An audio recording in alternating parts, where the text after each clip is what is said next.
Hello and welcome back to Parachute Minds. My name is Jeremiah Sanchez, author of Parachute Minds.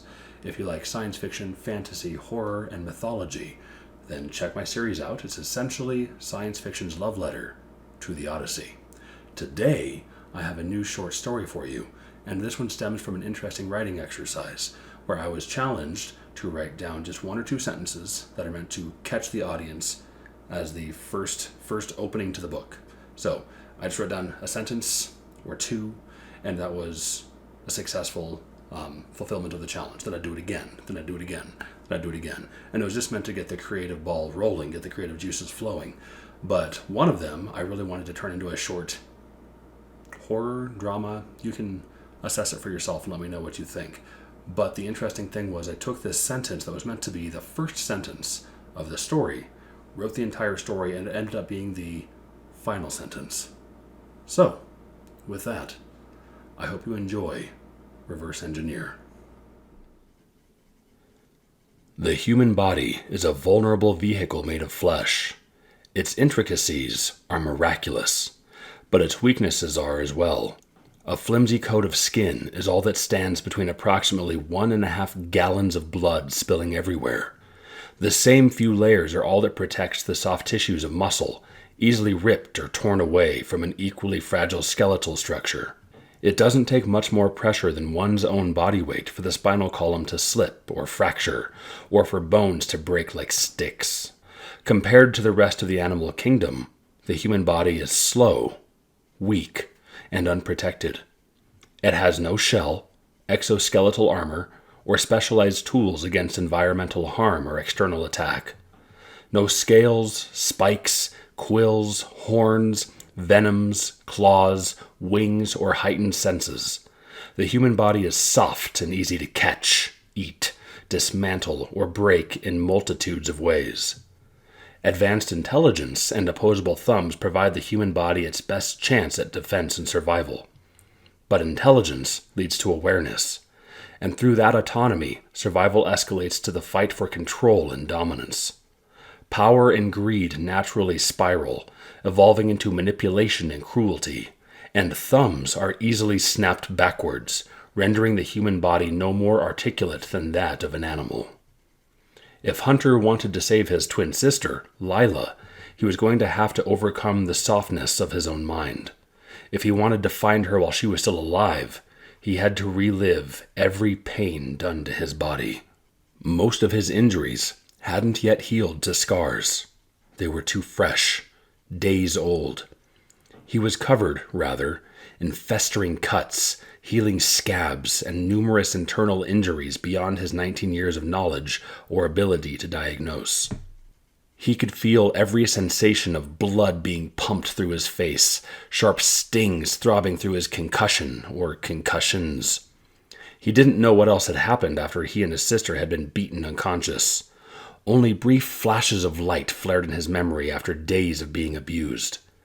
He didn't know why all this was happening. He didn't know what they wanted, or why they'd taken them. Were they part of some gang? Was this human trafficking? Had he been confused for the wrong person to some drug lord or something? He didn't know any answers, but he was going to ask.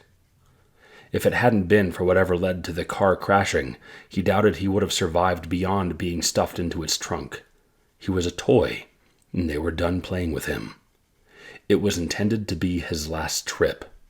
Wherever his grave was meant to be, he'd been spared through the broken back hatch of the flipped vehicle. Twisted metal had been his doorway to escape, but his freedom meant nothing without his sister. He didn't know where they had her, so he dragged the injured driver across a barren stretch of desert. An abandoned gas station had been the only option as a makeshift interrogation room, but Hunter didn't know where to begin. The old man bound before him was easily 6 inches taller than he was, at least 100 pounds larger with what primarily appeared to be muscle, and he'd only suffered the crash. He wasn't ornamented by exhaustive torture like Hunter. A little rest and the driver would recover with restored strength. The old building appeared to have long been emptied. Only scattered items remained on dusty, disheveled shelves.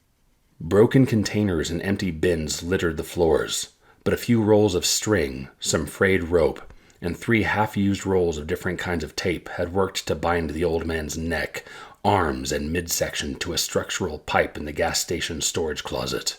Hunter was only a sophomore at his local community college, but passion for medicine had already consumed him. It was all he wanted to do with his life. Before being taken that night, he'd been prepping for a weekend immersed in study.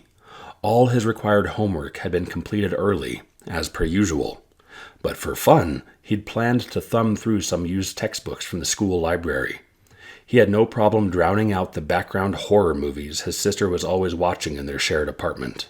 Hunter was obsessed with studying the human body.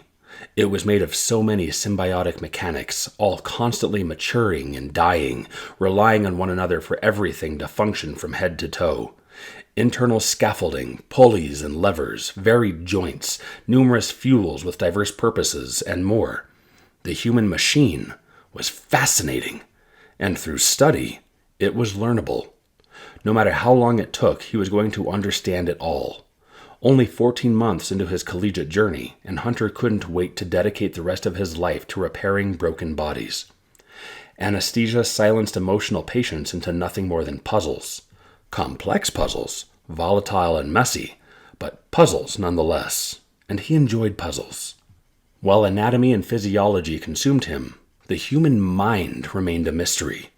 The brain intrigued him with its biological components, but the mind was a different beast that had always seemed to elude him. He'd never understood why people do what they do. He'd always felt blind to the inner workings of so-called human nature. He had empathy, compassion, and kindness, sure. Those were simple. Those made sense. But cleverness, charisma, and manipulation always felt like shadows of shapes he couldn't see.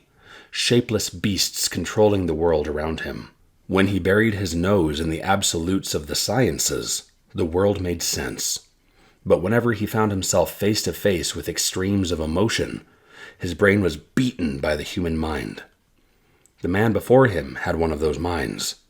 It was palpable with his patient smirk. It was visible in his black, soulless eyes. Even throttled from the car crash, the man was staring at Hunter with the same amused gaze he'd had while hurting him.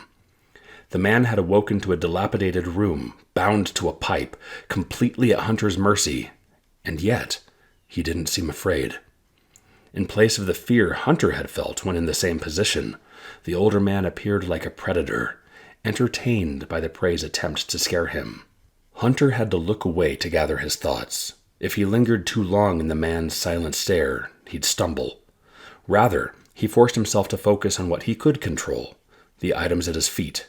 He'd scavenged the ramshackle shop, grabbing anything that even remotely resembled a tool. There was a partially used tube of superglue, some oily work gloves, a crowbar, a long shard of broken glass, and an unopened pack of gum. The gum was for him.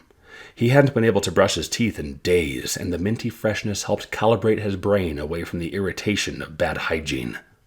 The idea of causing discomfort or pain to someone else felt unnatural. He'd only studied the human form with the intention to repair and rebuild damaged pieces. But for Lila, he was willing to consider alternate applications of his knowledge. She was the life of the family, the fruit of an otherwise bland tree. She found warmth and light in places he didn't even think to look. She laughed throughout her day, finding happiness in insignificant moments, while Hunter was busy analyzing everything. She was his example of vibrance, and to preserve the beauty she radiated, he could make an exception. To save his sister, he was willing to forego the creed of reparation. He picked up the broken glass and looked at the smirking man, who was waiting to see what Hunter would do. It was easy to see the truth in the man's eyes. He doubted Hunter possessed the conviction to follow through on the circumstantial threat. But in Hunter's eyes, the man had become nothing more than a puzzle, a completed assortment of pieces. Hunter smirked with the focus of an avid student. All he had to do was reverse engineer the machine, and it would be simple to disassemble. So long as the speaking mechanisms remained functional, other pieces could be removed until answers were provided. Hunter assessed the angles of the glass shard as he calibrated his brain. The human body had 7 entrances: 1 mouth, 2 nostrils, 2 ears, 1 anus, and one urethra. Of course, the female body had an additional orifice, the vaginal canal, but that didn't apply to the old man bound to the pipe. The driver had 7.